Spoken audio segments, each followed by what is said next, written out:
Hi guys, ഇന്നൊരു നാടൻ style chicken വരട്ടിയതാണ് ഉണ്ടാക്കുന്നത്.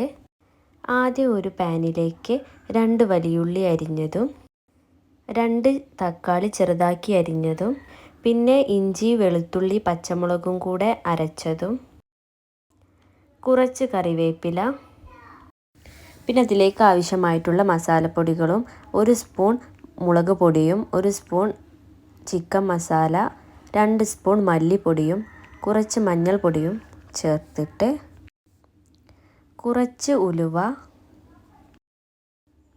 കുറച്ച് പെരിഞ്ജീരകം, 3 ഗ്രാമ്പു, 2 ചെറിയ കഷ്ണം കറുവപ്പട്ട,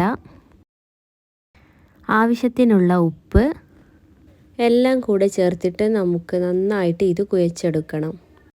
ചിക്കൻ വരട്ടാൻ ആവശ്യമായിട്ടുള്ള ചിക്കനും ചേർത്തിട്ട് ഇനി നമുക്ക് ചിക്കൻ മൂടി വെച്ചിട്ട് നന്നായിട്ട് ഒന്നുകൂടെ വേവിച്ചെടുക്കണം.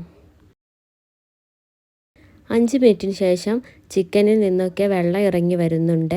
ഇനി നമുക്കിത് നന്നായിട്ടൊന്നുകൂടെ ഇളക്കി കൊടുക്കണം. നന്നായി ഇളക്കിയതിന് ശേഷം ഇത് ഒന്നുകൂടെ മൂടി വെച്ചിട്ട് വേവിച്ചെടുക്കാം. ഇപ്പോൾ ചിക്കനൊക്കെ നന്നായി വെന്ത് വരുന്നുണ്ട്. ഇനി അതിലേക്ക് ഗ്രേവി ആവശ്യമുള്ളവരാണെങ്കിൽ കുറച്ച് വെള്ളം ഒഴിച്ചു കൊടുക്കണം.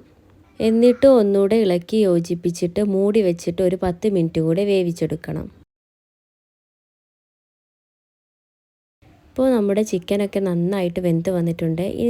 ഇനി ഇത് നമുക്കൊന്ന് വറവിട്ട് കൊടുക്കണം. വറവിടാൻ ആവശ്യമായിട്ട് ചൂടായ വെളിച്ചെണ്ണയിലേക്ക് 4 ചെറിയുള്ളി അരിഞ്ഞതും ചേർത്തിട്ട് വഴറ്റി കൊടുക്കാം. ഇപ്പോൾ ഉള്ളിയൊക്കെ നന്നായിട്ട് ഗോൾഡൻ ബ്രൗൺ കളറായിട്ടുണ്ട്. ഇനി അതിലേക്ക് കുറച്ച് മല്ലിയിലയും കറിവേപ്പിലയും ഇട്ട് കൊടുക്കണം. എന്നിട്ട് നമുക്ക് ഇതിലേക്ക് അത് ഒഴിച്ച് കൊടുക്കാം.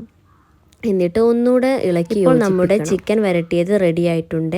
ഇതൊരു നാടൻ സ്റ്റൈലിലാണ് ഞാൻ ഉണ്ടാക്കിയിരിക്കുന്നത്. എല്ലാവരും ട്രൈ ചെയ്ത് നോക്കണേ. ചോറിൻ്റെ കൂടെയൊക്കെ കഴിക്കാൻ പറ്റുന്നതാണ്. ഈ വീഡിയോ ഇഷ്ടപ്പെട്ടാൽ സബ്സ്ക്രൈബ് ചെയ്യാൻ മറക്കല്ലേ.